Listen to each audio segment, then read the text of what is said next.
Hidden Figures: The True Story of Four Black Women and the Space Race by Margot Lee Shetterly with Winifred Conkling, illustrated by Laura Freeman. Dorothy Vaughan, Mary Jackson, Katherine Johnson, and Christine Darden were good at math. Really good. In 1943, the United States was at war, World War II. Dorothy Vaughan wanted to serve her country by working for the National Advisory Committee for Aeronautics, the government agency that designed airplanes. Having the best airplanes would help America win the war. Making airplanes fly faster and higher and safer meant doing lots of tests at the agency's Langley Laboratory in Hampton, Virginia. Tests meant numbers meant math, and math meant computers. Today we think of computers as machines, but in the 1940s, computers were actual people like Dorothy, Mary, Katherine, and Christine. Their job was to do math. Because Dorothy was black and a woman, some people thought it would be impossible for her to get a job as a computer. She lived in Virginia, a southern state where laws segregated or kept apart black people and white people. They could not eat in the same restaurants. They could not drink from the same water fountains. They could not use the same restrooms. They could not attend the same schools. They could not play on the same sports teams. They could not sit near each other in the movie theaters. They could not marry someone of a different race. But Dorothy didn't think it was impossible.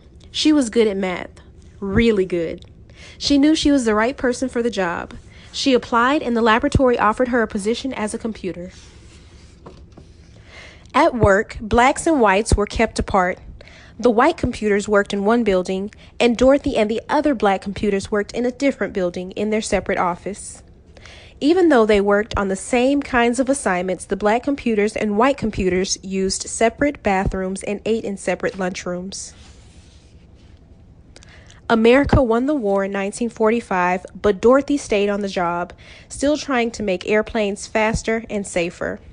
By 1951, the Americans and the Russians were competing to see who could build the best planes. That meant more experiments and more numbers. Lots and lots of numbers. And more numbers meant the need for more computers. That's when Mary Jackson got a job as a computer at Langley. She worked in a group that tested model airplanes in wind tunnels. A wind tunnel was a machine like a huge metal box with a powerful fan attached. Mary put model airplanes in the wind tunnel and blasted them with air from the fan. This experiment helped her group improve their designs on the models before building full-sized airplanes. Mary wanted to become an engineer, but officials said it was impossible. Most of the engineers at the laboratory were men, and to become an engineer, Mary needed to take high-level math classes, but she wasn't allowed to go inside the white school where the classes were taught. But Mary was good at math, really good, and she refused to give up. She got permission to enter the school building and take the math classes, and she earned good grades. Because she didn't give up, Mary Jackson became the first African-American female engineer in the laboratory. Katherine Johnson was good at math and always asked lots of questions. In 1953, she applied to the laboratory for a computer job and was placed on a team that tested actual planes while they were flying in the air. Their research was used to figure out ways to prevent future plane crashes. In one of her first projects, she learned how to analyze turbulence, or dangerous gusts of air. No one knows how many lives her work may have helped save. Katherine wanted to help the group prepare its research reports, so she asked if she could go to meetings with the other experts on her team. Her boss told her it was impossible. Women aren't allowed to attend meetings, he said, but Katherine knew she was as good at math as anyone else, maybe better.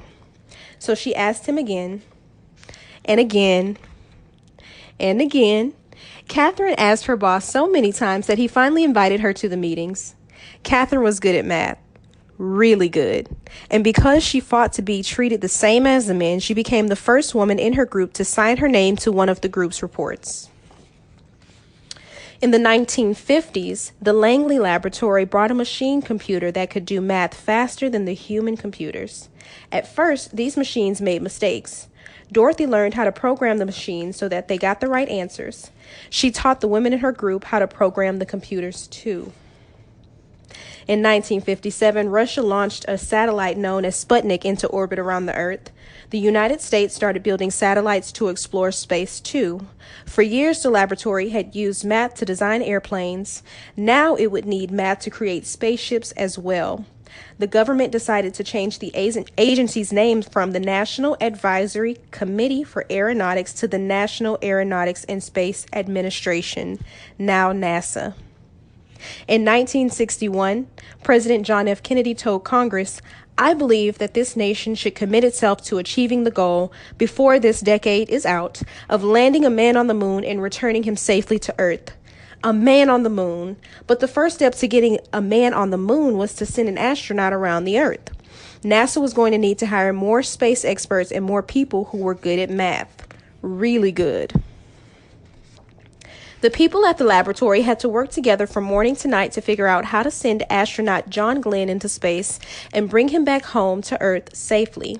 Katherine Johnson knew she could use math to help. "Tell me where you want his spaceship to land, and I'll tell you where to launch it," Katherine told her boss. Katherine helped calculate the trajectories or pathways that rockets traveled through space. She had to plan Glenn's exact route from takeoff in Florida to splashdown in the Atlantic Ocean. There was no room for error.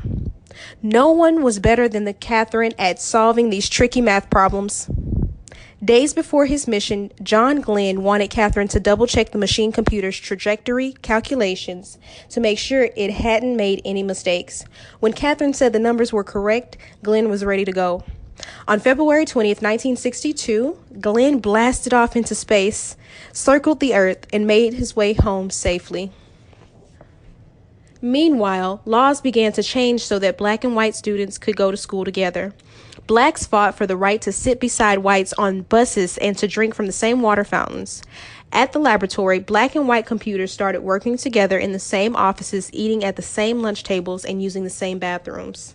Black and white moviegoers could sit next to each other in the same theater. Across the country, people started to think about ways to bring equality to all Americans. Christine Darden was good at math, and she loved electronic computers. She started working at Langley in 1967.